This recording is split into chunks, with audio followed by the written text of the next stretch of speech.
As we leave the realm of Giotto and Donatello, we enter the High Renaissance with Michelangelo, Da Vinci, Raphael, a lot of other artists. And here we have Da Vinci. And now Da Vinci is probably most known for the Mona Lisa, the Last Supper, even some of his drawings from his notebooks. But a lot of times they don't really discuss in art history the sort of sketches and sort of ideas that he has in his notebook. There are some times where it's highly studied, especially for art historians themselves, but I just really want to focus on it because as we're talking about the human body in particular, we see this sort of in his notes, in his studies. Now, he was a true Renaissance man, so if you've ever heard that expression, what that means is he didn't just stick to one medium. He was not just a painter, he was not just a drawer, he wasn't even just a sculptor, but he encompassed all of that as well as engineering, inventing, science, mathematics, all of these. He kind of took it all on into his studies. And we can see that in his notebooks. Now, a lot of times his notebooks were written in very encrypted and backwards, actually. But we can see through these drawings, even just this example right here, that he was studying the human body, how it functioned, how it worked, what happened with the muscles, how they connected and moved, and the bone structure underneath it all. He was really fascinated with the human body and sort of getting it to a realistic understanding. And that's what a lot of the people of the Renaissance, a lot of the artists of the Renaissance were really focusing on in the artwork. Now, this is going to be really important because even though the Renaissance focuses mostly on the actuality of the human body, the reality of the human body and its movements and depicting it, later on a lot of movements are actually going to move away from that, especially mannerism, which happens at the end of this kind of time period. And here we have his Vitruvian Man, done in 1490. Now, Da Vinci's Vitruvian Man, the name actually comes from where Da Vinci himself is actually getting this from. And Da Vinci's getting this from not his own imagination, but from Vitruvius. Now, Vitruvius was a first century Roman engineer and architect. And one of the things that he did was he studied how to really measure out the human body in geometric shapes and different mathematical formulas. Now, Vitruvius was not the only person to do this. A lot of people were kind of breaking down the human body and its depiction in art in mathematical ways and using geometry. But his way in specific, Da Vinci decided to actually demonstrate or draw it out. And we see this in the arms touching the sphere around him and the legs drawn out and the square encompassing it, which is actually what Vitruvius said himself. And from the reading, he says, "For if if a man be placed flat on his back, with his hands and feet extended, and a pair of compasses centered at his navel, the fingers and toes of his two hands and feet will touch the circumference of a circle described therefrom. And just as the human body yields a circular outline, so too a square figure may be found from it. For if we measure the distance from the soles of the feet to the top of the head, and then apply the measure to the outstretched arms, the breadth will be found to be the same as the height." So that comes from Vitruvius himself. It's a sort of translation of what he wrote, and obviously we see that in Da Vinci's drawing. Another thing that Vitruvius believed was that the height of the man would be 8 heads tall. So from the feet to the head, if you measured out the head's height and placed 8 heads on it, you would see the Vitruvian Man, or Vitruvius's perception of how to draw out the man. And if we also look at the sketching, there's different lines that come across the knees, the midsection, and it's just Da Vinci's way of drawing out sort of the blueprints that Vitruvius left behind on how to draw the perfect male figure. And here we move on into Raphael. Now, Raphael, he's kind of, so a little bit of background on Raphael is that he was a player's boy of the time. He was like a ladies' man, whatever you want to call him. He was really wealthy, kind of like a spoiled individual. And he wanted to apprentice under Michelangelo. Michelangelo turned him down. He wanted to apprentice under Da Vinci. Da Vinci turned him down. And basically, he kind of was like, well, I'm going to outdo the both of you. And he was also younger. Da Vinci and Michelangelo were older in their years when Raphael kind of came into the picture. And I really put him in here because, he does have a lot of famous paintings of the time. But what I really want to focus on is actually his Madonna and Child. Now, when I say Madonna and Child, I'm talking about Mary and a baby Jesus. So, and I just want to show you kind of what's happening with the anatomy, what's happening with painting, and sort of the breakthroughs that are occurring. We got Raphael on the left and Giotto on the right. And if you remember, Giotto was from the late medieval time, Byzantine kind of time frame, and Raphael is the High Renaissance. So when we're looking at these two, the canon, the style, everything has changed dramatically. We're still seeing clothed individuals, although baby Jesus is not clothed. And there is still a hint of halos in Raphael's, but nowhere near like Giotto's. And the body is much more fleshy. You can see sort of the fat, you can see the muscles, you can see the structure that has taken form. Then we're going to move into Michelangelo Buonarroti.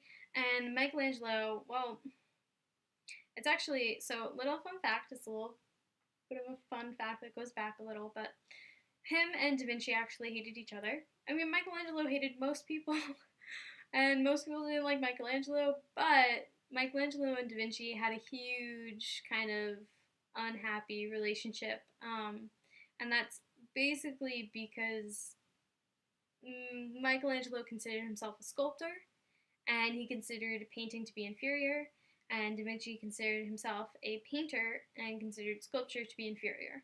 So the two didn't get along. But anyway, most of what Michelangelo is known for is the Sistine Chapel, which is really ironic. He's really known for his paintings. But he doesn't like it. He doesn't like the Sistine Chapel. He was forced to do it by Pope Julius II of the time, and he tried to run away a couple of times, and the Pope brought him back to finish the Sistine Chapel. But what I really want to focus on with him is actually his sculptures. So here we have the Pietà, which is actually Mary and Jesus after the crucifixion. And I want to focus at the Pietà, which was done in 1500, because this piece was actually extremely controversial for the time, because he depicts Mary as a very young woman. Now, in all of the Madonna and Child, she's still young, and that's mostly because it's the mother and the child. But here, she's depicted younger than Jesus was, or is depicted. And a lot of people, they were kind of, a lot of them were angry. They were like, why is Mary younger? And Michelangelo's reason behind this, the reason to give her such a youthful face, was actually because he wanted to demonstrate her virginity and her purity by portraying her as young. So that's kind of a really big deal. And also, if you look at across her chest, there's kind of like this weird area that the folds don't really make sense. It's not because the folds don't make sense, it's because a lot of people, when it was unveiled, a lot of people said that it was beautiful as well as controversial because of her youthful looks, but they were all wondering who did it, who created this Pietà, and Michelangelo supposedly was so angry that he went over and actually chiseled out his name across her chest, which is why his name is there. But that's probably neither here nor there. But the clothing, the drapery, the subtlety of the body being under there, you can see within the drapery that there's, that there should be knees there holding up the body of Jesus, even though there aren't knees. The way that he treats the body and the way that he uses it is very interesting, because we're seeing again these changes in relationship to how the human body is portrayed within art.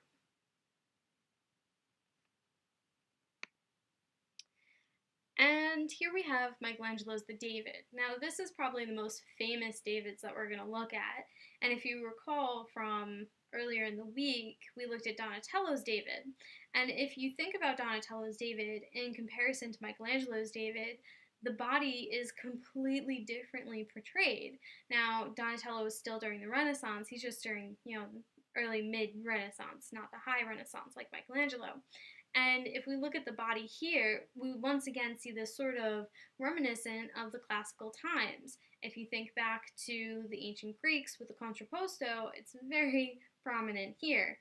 And we also see sort of this realistic, when we looked at the ancient Greeks, it was trying to be realistic. But here we have such a definition of the skin and the muscles and the bone structure. You could see the rib cage underneath that, as if it was a real human being about to walk away. Now, if you actually looked at the back of this, it would be quite flat and a little bit lacking in a way. I mean, most people don't think that, but it actually is, and that's mostly because Da Vinci, while he was Michelangelo, while he was carving this, actually ran out of marble. And while he continued, he kind of went, okay, gotta work with what I got. But his David is actually in sort of this thinking stage. And I want you to remember that he's in a thinking pose, and that he's very, Renaissance and Greek classical all at the same time. And, he's not in action, but he's not post-action. Donatello's, the action had already happened. Goliath's head was in between his legs. He had defeated the giant. In this scenario, he actually has a slingshot in one hand and a rock in the other, as if he's getting ready to fight the giant. It has not yet happened, and it is not happening.